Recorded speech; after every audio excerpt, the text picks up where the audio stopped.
সংসার জীবন কেমন চলছে? সংসার জীবন ভালো চলছে, বেশ ভালো চলছে। এবং এই প্রশ্নটা যাই না, এটার পিছনে অনেক, আপনারা যখন এই ভিডিওগুলো আপলোড দিবেন এটার পিছনে অনেক এই কমেন্টের পিছনে অনেক কি বলে মানে হেট্রেড কমেন্ট আসে যে এখনই ডিভোর্স হয়ে যাবে, 2 দিন দেখবো কতদিন সংসার যায়, ভিডিওটা ভাইরাল হয়।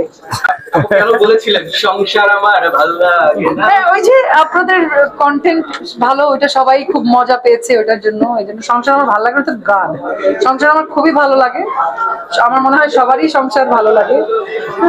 আমার খুবই ভালো লাগে সংসার, এবং আমার সংসার আলহামদুলিল্লাহ খুব ভালো যাচ্ছে। সংসার এত কঠিন কিছু না, আমরা ভাবি মনে হয় সংসার অনেক কঠিন, এবং আসলেই সংসার অত কঠিন কিছু না। যদি আসলেই আপনার মানে মানুষটার যদি ভালোবাসার মানুষটার সাথে যদি আপনার ওই বোঝাপড়া থাকে, তাহলে সংসার একদম পানির মতো সহজ। ডিভোর্স একটা মানে আমি জানি না, ডিভোর্স মানে আমাদের চেয়ে শিল্পীদের, মিডিয়ার মানুষজনের চেয়ে বাইরের মানুষের আমার মনে হয় বেশি হয়।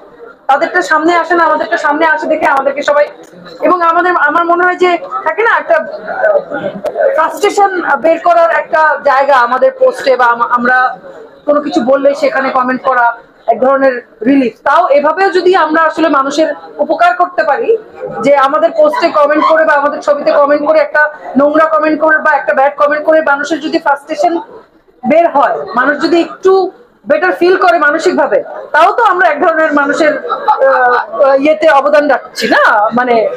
তো ওইটাই আর কি। গালি দিয়ে যদি ভালো লাগে তো দেন গালি। ও আচ্ছা, এই যে এতদিন আপু বিয়ে করছেন কবে, এখন আপু মামা হব কবে না? হ্যাঁ, হবেন হবেন। এমনি তো মামার কি অভাব আছে নাকি? ভাগনার কি অভাব আছে? প্রচুর ভাগনা ভাগ্নি আছে, আছে না? মামা হবে কবে? সেটা আমি কিভাবে বলবো? মামা ডাক শুনতে চাইছে। তুমি তো অলরেডি উপরওয়ালা জানে, উপরওয়ালা জানে।